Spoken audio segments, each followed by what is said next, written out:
So apparently it's in the best interest of our children. Well, children in the United States. Myself being a Canadian, I'm not affected by this quite yet. But let me get back on track.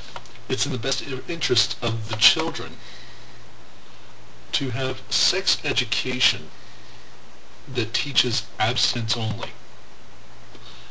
Now, there's no denying that abstinence is the safest method for young boys and girls, teenagers, to not get sexually transmitted diseases, to not get pregnant, to not find themselves in situations that could get ugly very fast. However, by teaching abstinence only, you're not teaching them about condoms to protect themselves from diseases that are out there if they're doing it.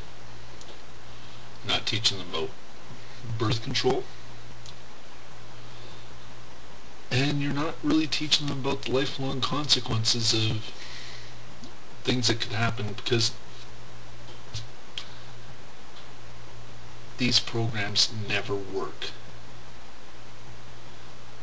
Yeah, there's going to be kids who wait for marriage, but they're the ones that you don't really have to teach this stuff to anyways.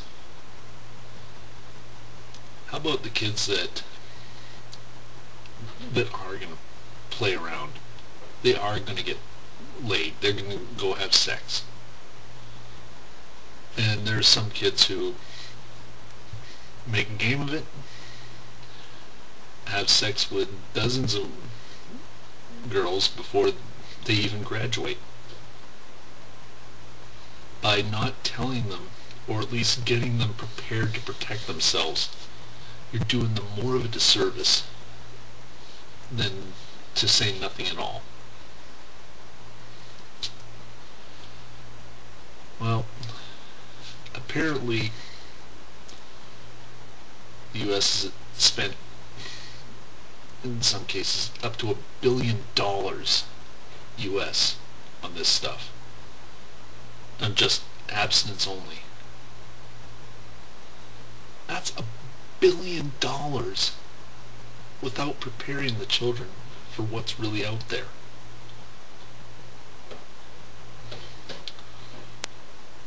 Why not spend $1 billion emphasizing that abstinence is the only safe method, but also showing how to protect yourself if you're gonna have sex?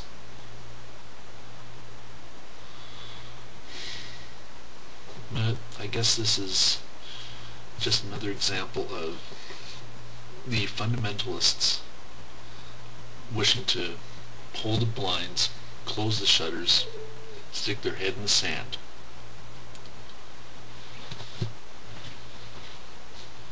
The funny thing is, if they don't teach kids about how to properly protect themselves, you're going to get more deaths.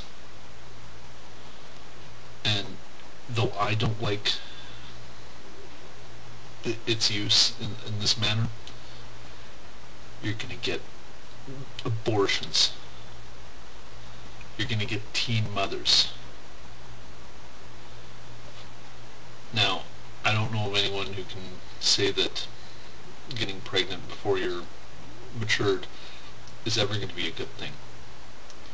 You got to put your life on hold, because whether you're going to raise the kid yourself, which honestly, do yourself a favor, you shouldn't, or give it up for adoption to somebody, or the kids are going to have abortions. Now, that's an interesting little paradox there. Bush's little plan is going to increase abortion. How do the pro-lifers like that? I don't like abortion myself for personal reasons.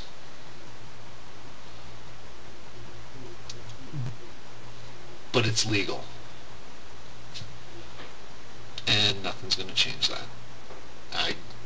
I'm not going to force myself or my own opinions about this. But there's going to be abortions.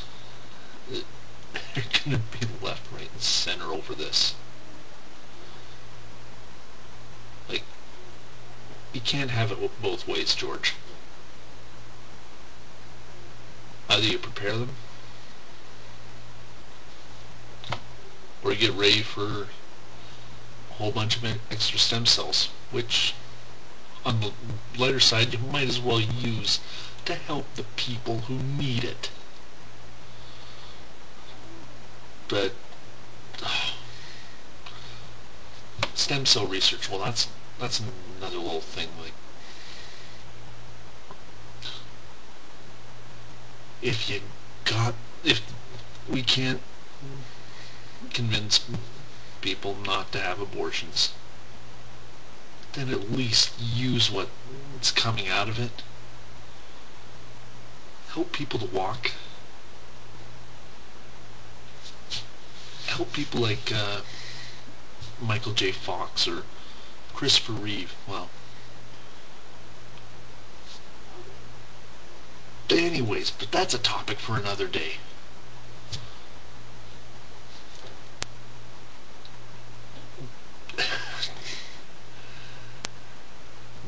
No, today we're talking about sex education and gear it to protect the kids. If you have to tell them about contraceptives and ways to protect themselves, then just do it. Well, I've probably been rambling a bit, but I was in a ranting kind of mood. Till next time, cheers.